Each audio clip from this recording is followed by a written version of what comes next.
Okay, I think we're ready.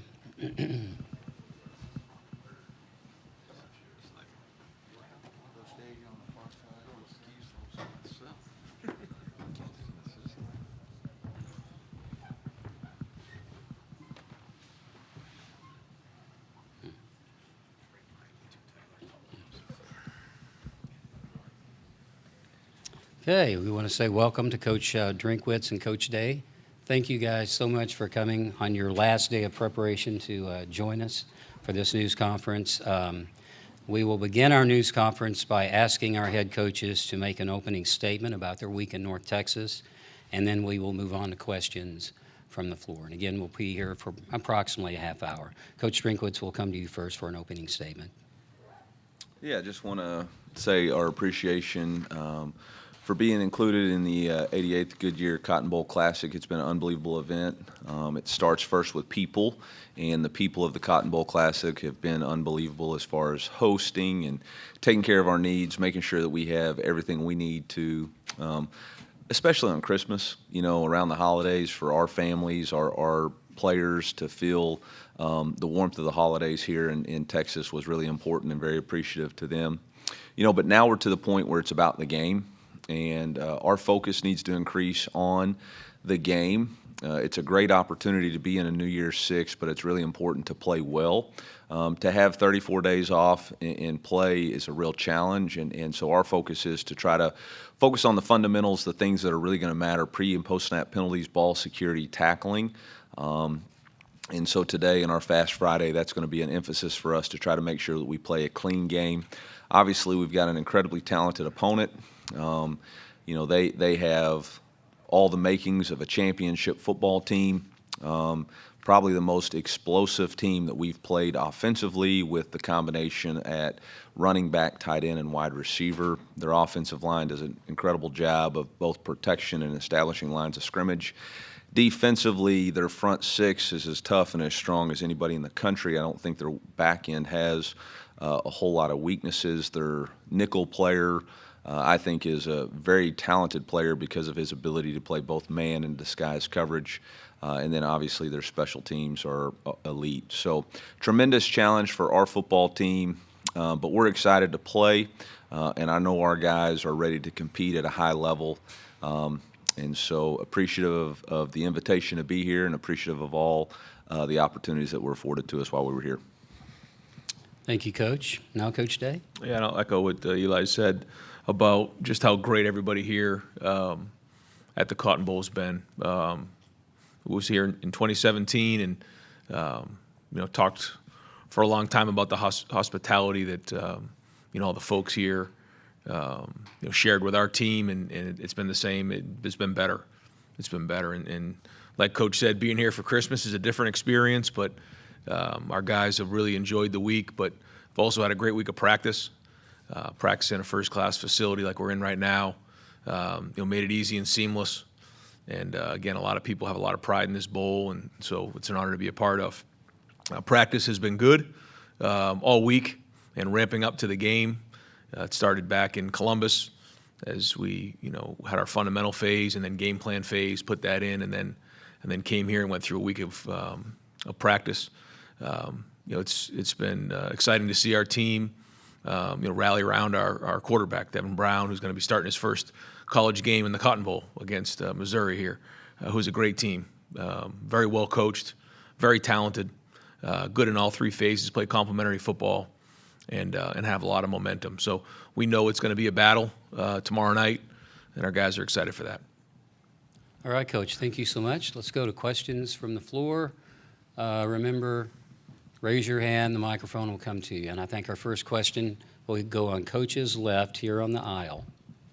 Yeah, Andy Anders, 11 Warriors is for Ryan Day. You've got a few guys in this game, Xavier Johnson, Matt Jones, and Josh Proctor, that have been with the program a really long time, have actually seen out their full collegiate eligibility with the team. Just for those guys, what's it been like to see them go through this process for their final game? And I guess what will the emotions be like afterward when they depart from the program? Yeah, we're going to petition to see if we can get some guys some eighth years and see if that's possible between COVID and medical. And these guys have been in the program a long time, and each guy has their own story.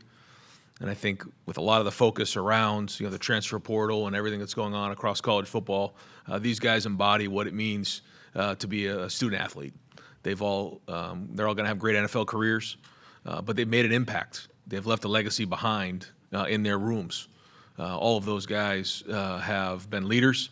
They've come up and really developed within the program and left something behind for the younger players. And that's the sign of somebody who really takes a lot of pride in where they're at. All those guys have had opportunities to either go and declare early to go to the NFL or possibly transfer somewhere else, and they didn't. They know what it means to be a Buckeye, and they're going to be missed. Josh Proctor specifically, just his story, battling back from season-ending injury, how last year went. Just what does his story, I guess, say to you, and what does it maybe say to other players for the future? Yeah, resilience, perseverance. We have our senior tackle, and Josh got up in front of the team and shared some things that were private, but he just kept putting one foot in front of the other, and now you're seeing him play his best football. Always believed that Josh is one of the most talented guys coming out of high school, and now he's put it all together after going through a lot of adversity. Certainly the injuries were well documented, but he stuck with it, and he's resilient, and he's stronger for it. And not only is he going to have a great NFL career, but he's going to be a great husband someday, a great dad. I know he wants to play his best football and finish this thing the right way tomorrow night. Let's go here on the right side, right here. Joey Coffin, Columbus Dispatch. Question for both coaches. This is the first year for bowl games where you can use the helmet technology for communication. Was that something you guys will take advantage of? If so, if not, why or why not? Yeah, we spoke about this, had a discussion about it, and I think we both agree. I don't want to speak for you, Eli, but that down the road it makes a lot of sense. But to try to, with everything going on right now, to try to manage a game without having done it all season, we felt like it was probably something we want to have a spring practice and a preseason to work through because of the unintended consequence for something new, a new variable. I don't know if you want to add anything to that. Yeah, I mean, December's got enough challenges for us to try to figure out how to communicate on the sideline and get the communication in was just something that didn't make a lot of sense for us. And so, Coach Day and I have a good working relationship and made a call and decided that made the most sense for us. Go on the front row here on the left side. Yeah, Bill Rubinowitz also from the Columbus Dispatch. For both of you, particularly Ryan, this is the last year of basically every game is a must-win. Next year you go to a 12-team playoff. Probably the pressure to win every single game will be a little bit lessened. I mean, obviously you have responsibility to win every game, but how different do you think it'll be next year knowing that not every game is everything? You want to start? Coach Drink? Yeah, I don't know what world you're living in, man. College football, every game is everything, and I don't think that's ever going to change. Everybody expects to win. The players expect to win. The fan bases expect to win, and the coaches expect to win. And so I don't think you'll sense anything really different. I think the margins, especially after what happened to a couple of teams not making the playoffs this year, I mean, yeah, there's going to be some teams that can get in with maybe 10 or 11 wins, but there's still going to be the which game did you lose and how did you perform and all that different stuff that are going to be variables. So I really don't think the pressure will change any, in my opinion. Agreed. But I think the 4 teams that get a bye in the first week will be significant. Yeah. So I think that'll be important because of the length and number of games that are going to be coming. Certainly our focus is on finishing the season now, but when you do look ahead, I think it's going to be important to be playing your best football down the stretch. When you look at teams who make runs in the NFL playoffs, they'll go through stretches where they'll lose 2 or 3 in a row, but if they get hot down the stretch, then they end up winning the Super Bowl. And so I think the first thing is, it's going to be important to try to get that bye, but the second thing is you got to be playing your best football down the stretch. And I think, the healthier team will be critical. More leeway to maybe let a quarterback develop early in the year, or kind of maybe experiment a little bit, knowing that, if you lose in week 2, it doesn't disqualify you? I think it's an interesting question. I haven't quite thought of it like that yet. We'll kind of cross that bridge when we get there. But I do think more than ever, you're going to be wanting to build your team up as the season goes on. Swing back to the right side. Cameron T. with The Athletic. Ryan, this question's for you. On Devin specifically, the year he's had from the injury in the spring where he couldn't play in the spring game, the competition, getting injured during the season, how has that year, the ups and downs, everything he's had to go through, prepare him for a moment like this and for potentially being quarterback in the future as well? Yeah, I think Devin has always had his mind that he wants to get on the field. He's been competitive since the day he stepped on campus. I know he's looking forward to playing in this game. I think he's also seen big games. He's been around it. He's seen a couple different quarterbacks play ahead of him, so he knows what the preparation looks like. And he was right there with Kyle in the preseason. We talked about this before, and then got him in a little bit in the a couple of the games just to kind of get his feet wet. And then he got hurt in the Penn State game, and so we weren't able to get him in the game as much. But we were ready to put him in the game, a few times this season, and you saw him play a little bit. But now he gets an opportunity to play a whole game, and so I mean he's prepared at a high level, and the guys believe in him because of what he's done the last few weeks in practice. Okay, on the front row, left. Natalie Jones, ABC 17. Eli, I was talking to Brady and his parents before we came down here, and he said he remembered, 10 years ago watching this game on TV in St. Louis. What has he communicated to you as far as how much this is a full circle moment for him? Yeah, I think Brady, obviously growing up in the state of Missouri, wanting to play for the university, battling through adversity throughout his year last year, now having an opportunity to lead a New Year's Six Bowl is exciting for him. You can tell the level of focus that him and Cody have displayed all week. They're really here to play and play well. And, they've taken their preparation seriously. They've been going to the sauna in the morning over at the Anatole Hotel, so that was a nice perk for them. So, they're very focused and want to play at a high level in this game. Okay, now on the right side. Yeah, Tim May, Letterman Row. For Ryan Day, who's playing in this game, who's not playing in this game, or who's not playing in this game? Thank you for asking that question. You're I've welcome. been waiting on this one. You're welcome, Coach. But Yeah. you said you'd tell us sooner or later. Is Marvin Harrison Jr. playing in this game? Tommy Eichenberg, et cera. You usually ask like 3 or 4 questions, so Well, let me add this last. I'll wait for the second and third because we're Yeah. not going to answer the first one. Oh, okay. Really, you're not answering. No. Like Marvin I said, ain't been practicing is what we've noticed, So yeah, like I said, I feel like those are decisions that the players make, they and their families, and so I never want to be the one to go out and put it out there, and Yeah. so I want to respect that, and I think our guys have been great and professional, and these guys want to win the game, so we'll know here in about 24 hours. But Marvin, whether he plays or not, what is the legacy? What is he leaving at Ohio State? Marv's been a pro ever since he stepped in our building, and it started. Everyone wants to talk about his dad and everything like that, and what he's done, and being a Pro Football Hall of Famer, and he certainly did a great job raising his son with his mom. But Marvin's his own man, and he had big shoes to fill. He's got his father's name, but from the minute he stepped in our building, you knew that he was going to be a pro. The hours and hours and hours he spends on that jugs machine, the hours he spends in the film room, the way he takes care of his body, everything about it has been a pro. His professionalism. There's been times where after a game, I'll come over to the facility, and maybe it wasn't even a drop pass. He's in the facility after a game, hours, catching the ball, going over that same one again because it didn't get right in the game. And I think that legacy that he's leaving behind to the younger players is tremendous. And I think it's been said publicly, so I don't think I'm putting him out there. But when you ask him, what do you want to do in football? He says, I want to be the best receiver to ever play the game. Like, whoa. And your habits have to reflect that. They do. And that's what's special about Marvin. Let's go on the far back on Coach's left for the next question.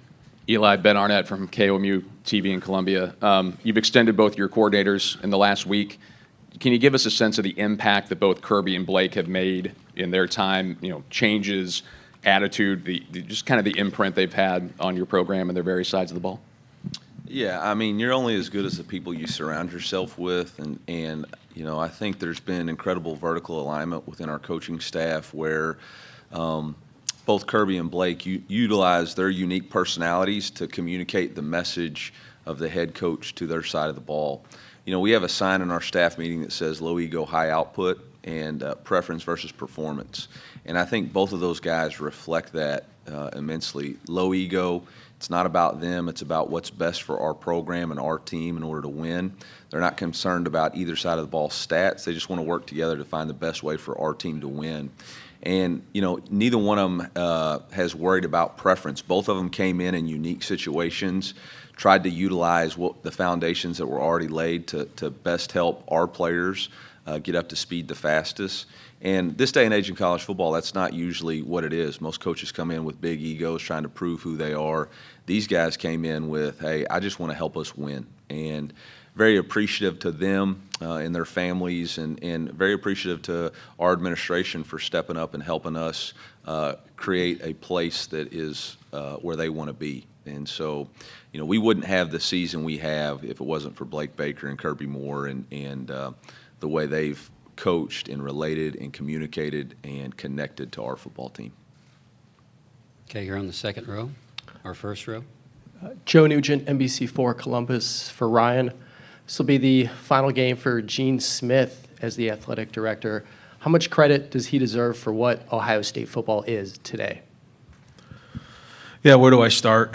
I tried to get a collection together to see if we can go 4 more years, but he and Sheila have decided they're going to stay strong. I've said publicly before, what he's meant to so many people, the impact he's made on so many people. Ohio State has over 1,000 athletes year in and year out, 36 sports. It's a tremendous job, and he's done it with grace, success on and off the field. But the impact he's made on people is really what it's all. When it's all said and done, that's what this is all about. The reason you get into coaching, the reason you become an AD is to have an impact on people. He's done that. He's done that to me and my family. The opportunity he gave me as a first-time head coach and to believe in me and the support he's shown and his guidance over the years has been tremendous. I don't know all the ADs that have come before, but he's one of the best of all time. Second row on our first row. Frank Cusimano, KSTK in St. Louis. Coach, can you discuss, in addition to what he's done on the field, the overall impact of what Luther Burden has meant to your program? Yeah, it's going to be hard to measure as of right now. But I will say, 2 years ago, we were a 6-6 program that, for me, frankly, had a lot of talk but not a lot of results. And for Luther to choose to come to the University of Missouri when he had some other opportunities, and then for us, not only for our program to back it up, but for the state of Missouri to back it up through NIL and other opportunities to market Luther, I think it's created a place where other players know, hey, I can go there, create my own brand and value for myself at the University of Missouri. I don't have to go somewhere else outside of the state. Resulted this year with Williams Nwaneri, who was consensus #1 D lineman in the country. Well, I shouldn't say consensus. In one of the 6 rankings, he was #1 in the country. But to choose to play here. We've had other players in the portal choose to come back. And I don't think that would have happened had Luther not chosen to come here. And then I can't say enough about the maturity and growth that he's made as a player off the field. Last year he played, he relied mostly on talent. Now he's relied on preparation. And when preparation and talent come together, you have an opportunity to be a special player. And that's really what's happened with him. Okay, here on the front row, here on Coach's right. Aaron Ladd, KSHB 41 out of Kansas City. Wanted to ask about your big 3. You talked about Brady, you talked about Luther. Add Cody Schrader in there. Yep. What impact did those 3 make on getting you to this point? What impact will they make on the game on Friday? And then specific to Luther and Brady, what impact do they make going forward? Yeah, it's going to be hard to say, but those 3 together have had a tremendous impact on our team. And I think it's been because of the dedication that they've put in outside of just the games. Their work ethic, their preparation, their lifestyle outside of the game of football reflects on the field.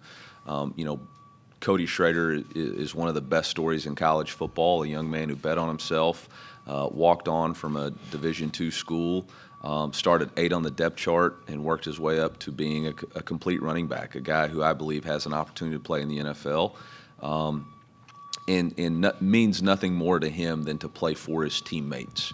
And the connection that him, Brady, and Luther, and Theo, and Javon, and X, and Armand, and Cam, and Connor have is pretty special to watch. I think the coolest thing about all three is they really don't care who gets the credit. They just want to win. They just want to win football games. And there's been games where Cody's the man, and we celebrate it, and there's been games where Luther's the man, and it was celebrated.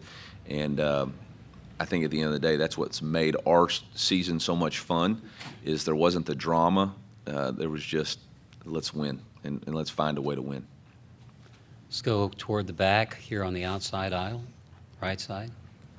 Clint Schweitzer from Starcade Media. Coach Drinkwitz, this has been a very, the team has been so tight-knit all year, and to culminate here with an event like the Cotton Bowl versus the last 2 years, playing in bowl games that were before Christmas, spending the holidays together, what has that meant for kind of team chemistry and the camaraderie that's existed all season?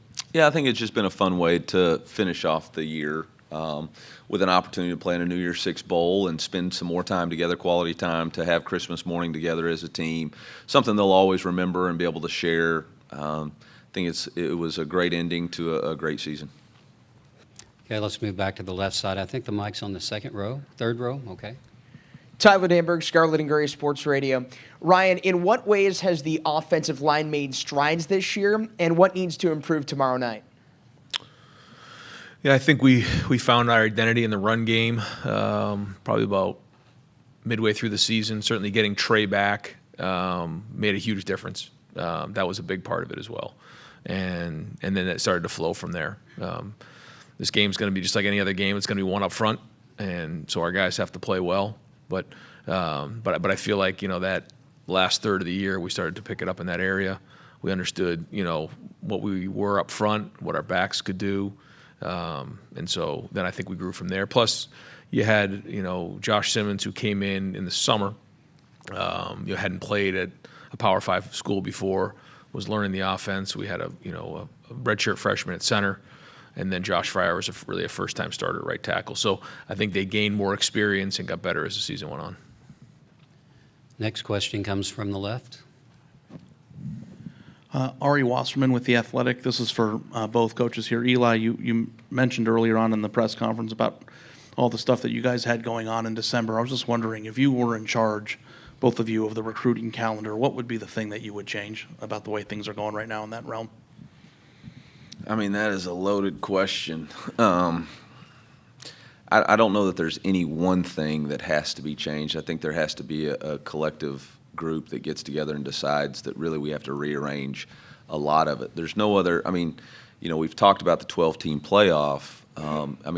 There's no way possible for us to have a 12-team playoff next year and be recruiting in an open period and have transfer portal additions and subtraction going on and preparing for a game. It's just not possible. So there's going to have to be a reset of college football, looking back, okay, this is what we've become now.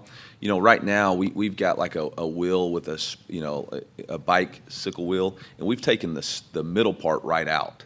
And then we just decided, all right, we'll just see how it figures out. We got to start all over and build it back out again, and it's going to start with having to figure out the calendar. I don't have a simple answer for you. It's not as simple as, well, we'll just move signing day. That's got consequences. The reality of it is the decisions that have been made have not been thought through about what are the unintended consequences of just saying, all right, we'll have 2 transfer portals. Now you got players who are making decisions about leaving a university, life-changing decision before they've even finished their finals, which again is a big deal. We're here to, like Coach said, we're here to influence and impact people, and the number one way we can is for them to get an education. I firmly believe in our guys receiving NIL and receiving payments and making financial gains through playing the game of football. I think I've been adamant about that. But I also understand that getting a degree is going to be significantly more important for them in their future. I think not only for having that and being a positive contributor to society, but for a lot of these guys, they're going to be the first in their families to get a degree. And now they change the trajectory of their family tree forever, because now it's a standard for that person's family to go get a college degree. And so, again, unintended consequences of, all the things adding up into 1 month. And it's just not possible for us to continue forward with this cycle. Yeah, I agree with really everything Coach just mentioned. I think when big decisions like this need to be made, we struggle in college football because everyone's coming at it from a different point of view. I mentioned this before. Coach has got his issues, we have our issues, different demographics, different size of school, Group of 5, Power 5. But we've got to figure out a way to make, first off, December work. December's not working. And whether that means, coaches don't go on the road in the month of December, moving the signing date has got to be looked at. But it's not that easy, because I don't have a date, because I know what the issue is. You do it in the summer or you do it in June, and there's coaching changes. Now, all of a sudden, when would that date become available? So while I don't have good answers, we all need to come together and make some hard decisions. And like Coach said, I don't think we can just patch it up and say, let's put a patch on this right here. We got to look at this thing from a big picture and then start from scratch and go from there. And there's a lot that goes with that. We'll stay on Coach's left, toward the middle. Patrick Murphy with 24/7 Sports. Ryan, yesterday Cade was talking to us about he's going to play in the game, but he may not play the normal amount of snaps. When I know you're not going to go into detail on how guys will play, but balancing guys like that, upperclassmen that are maybe playing their last game versus getting young guys opportunities in a game like this, how does that work in your mind? Well, we want to win the game. That's the number one thing. So we're going to go in and do everything we possibly can to win the game. And then go from there. But there are going to be some opportunities for guys to take on new roles in this game, different than has been this season. So I'm excited for them, and we've seen that before. You think about the Rose Bowl a couple years ago where, Marvin and Mech went into the game and, did a great job that freshman year, and it really built momentum into the offseason for them. So, both. I mean, I think, guys are going to play and we're going to win the game. That's the number one thing. But at the same time, opportunity for some younger guys to get in there and build some momentum for their future. Now on the right, second row. Joey Van Zumeren with Fan Nation. Eli, a few weeks ago you talked about how because you weren't calling the offensive plays this year, you're really able to focus more so on your relationship with players instead of just the X's and O's of the offense. Can you talk a little bit more about just your change in your coaching approach this season? Yeah, it really began after the bowl game. Going back to the month of December, I wasn't doing the best that I could for our football team. We have a sign in our building that says, do your job, put the team first, right? Embrace your role, put the team first. And I wasn't doing that. I wasn't embracing my role as the head coach. I was trying to hold on to my ego of being the play caller. And I needed to step back and say the job as a head coach is to build this team, empower other people to do their jobs, and really build connections amongst our players from player to player, coach to player, and from our university to, or from our team to our university and community. And it begins with investing in your guys, and I just didn't have the time that I needed to do that. And so that really became my mission. How could I support our strength and conditioning athletic performance? How could I be around our players more? How could I engage our coaches more in a real way? How could I engage our players more in a real way? To create a more connected team. Football is a powerful game, and there's always elite teams, but it's really not about elite talent. It's about elite teams. Ryan alluded to it earlier, when NFL teams get on a run, it's teams that are connected. And I felt like, we needed to be more connected so that when that moment came and we broke through, we would be able to sustain it. And that kind of happened for us after the Kansas State game. It really just came down to me being more living my integrity, not just talking about it, but being about it and putting the team first, embracing my role as the head coach. And Kirby Moore came in and did a phenomenal job to coach the offense, call the offense, and couldn't have had it happen any better for us. We're approaching the end of our news conference. Take maybe 2 or 3 more questions. I think the next one should come from the left on the outside aisle. Nathan Baird from Cleveland.com. Ryan, how much does Devin's performance on Friday play into what this quarterback room is going to look like next spring? Whether you're going to bring somebody else in potentially, or is that something that's decided more holistically, not just based on one game? Well, I know that everybody in this game has got an opportunity to build some momentum for next year. And Devin's exactly in that situation. This is exactly what he wanted. He wanted this opportunity, and so he's taken it and run the last few weeks. And I think the guys on the team feel it. They feel his presence out there, and so this is what a great opportunity for him to do that. And we'll once the season's over, we'll kind of figure out where we're at with everything. But as of right now, I mean, he's our quarterback, and we're moving forward. And this is a great opportunity for him to go build more confidence with the guys around him as we head into next season. Okay, let's come on this side, maybe 2 questions, and we'll finish up with one on the left. So, Daniel Stiv at Fox 2 St. Louis. Coach Drinkwitz, I want to reflect a little bit on your the last question from this side. When you look back at your career, App State to Mizzou, kind of the trials and tribulations leading to this moment, how do you see yourself in this moment going up against a team like Ohio State to the point that you've gotten this program to? Well, first off, I have a tremendous amount of respect for Coach Day and the job that he's done.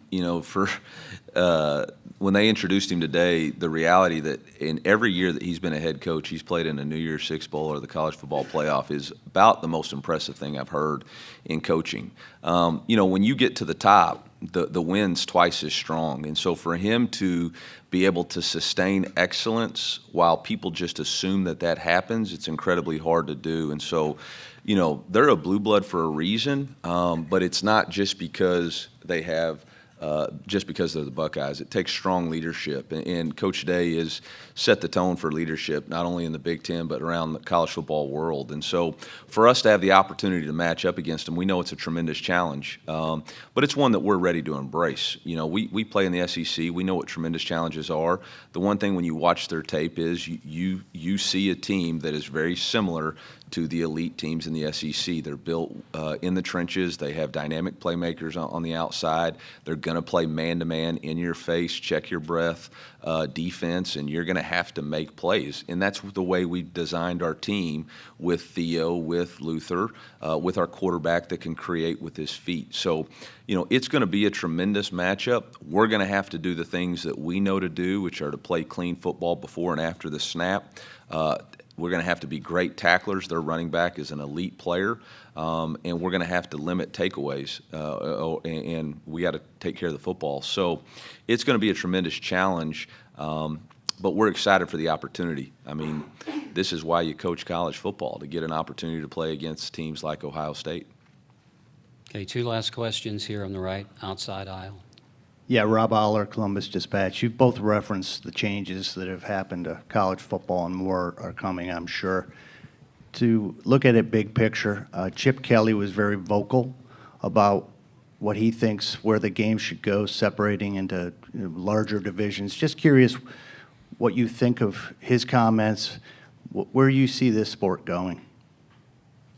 Man, I'm just trying to beat Ohio State. I just listed all the issues with going against their game plan. He lives on the beach, man. I mean, he's got time to, look at the waves and figure out this stuff.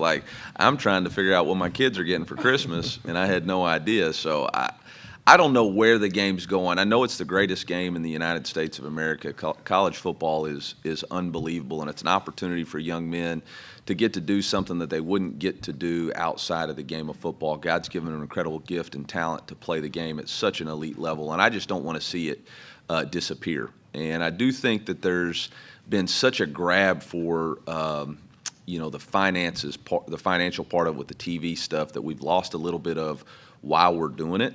And what's best for the student athlete. And I will say, I really felt like this in August, and I still feel like even Chip carried out the message. At some point, football's got to make decisions that impact just football.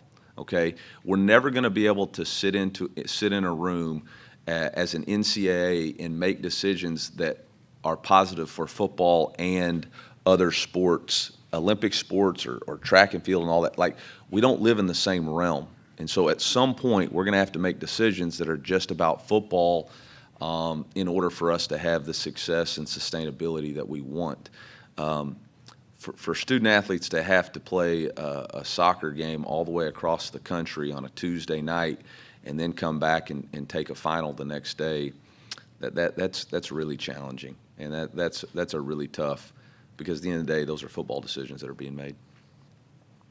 Yeah, I agree. I think we can probably talk about this for hours. Obviously, I know Chip very well, and he's very well thought out.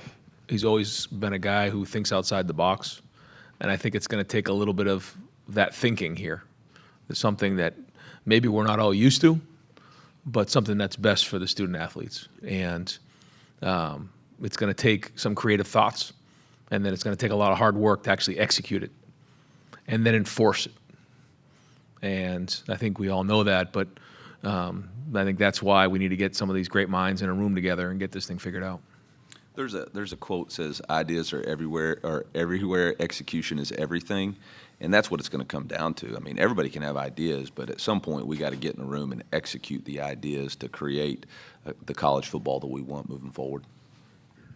Okay, our last question here on the inside aisle, left side. Tony Girdman, Buckeye Huddle. For Coach Drinkwitz, what is it? Is it easier for you and your defensive staff to prepare for a quarterback who's throwing 300 or 600 passes, or 22 like you guys are facing this month? You know, as soon as it was announced that Devin was going to be the starting quarterback, we pulled every one of his plays to watch it, and that was probably a big mistake because it shows the diversity of things that he can do. And then understanding Coach Day's past and Coach Hartline's past, you realize that there's such a variety of things that they'll be able to adapt and make this offense go with his skill set. So it'll be a challenge. We'll be reactive. You know, we'll have to react to see what his style of game plan is. I was hoping he would tell us today, but y'all didn't ask any of those questions. So we'll figure it out. You know, I think the one thing about Blake and his style of defense is, you know, we have the ability to create width with our defense and our odd front. We have the ability to get into heavy personnel if they go heavy and try to establish the run. So we'll just have to figure out what style of game it becomes and then react to it. But, you know, like Coach said, their quarterback's very talented. He throws the ball very well, runs it very well, and you can tell that he's very good as far as leadership. I was hoping that he would give me a speaker too, but I didn't see that in my locker. So, I mean, I thought that was extended courtesy, you know. No speakers for you. Okay, that completes our news conference, and the only thing we have left to do is to ask our coaches to pose with the Field Scoville Trophy. Give us a moment to maybe clean up the stage just a tad and get things resituated, and we will give Hammond Communications the first shot because they are in place, and after the TV shot is done, then we will ask the photographers and other digital cameras to come forward. But the first shot will go to Hammond.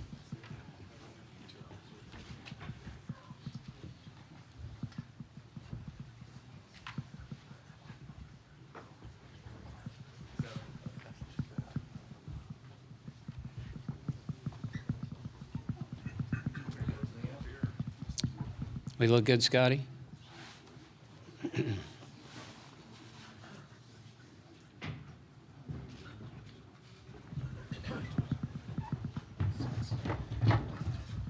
Okay, we ready?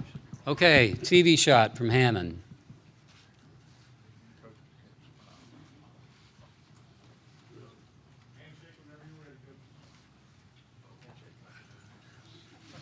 Yeah, look like you are like one another.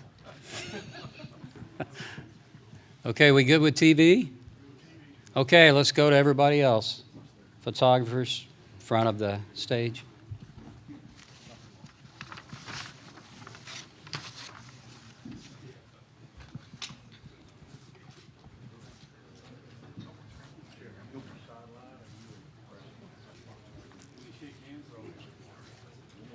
Yeah, one more handshake, one more handshake. Yeah. Okay. How are we doing on still cameras?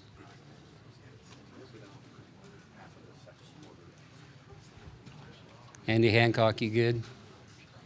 Okay.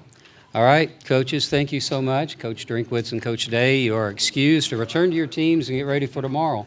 Thank you. Good luck.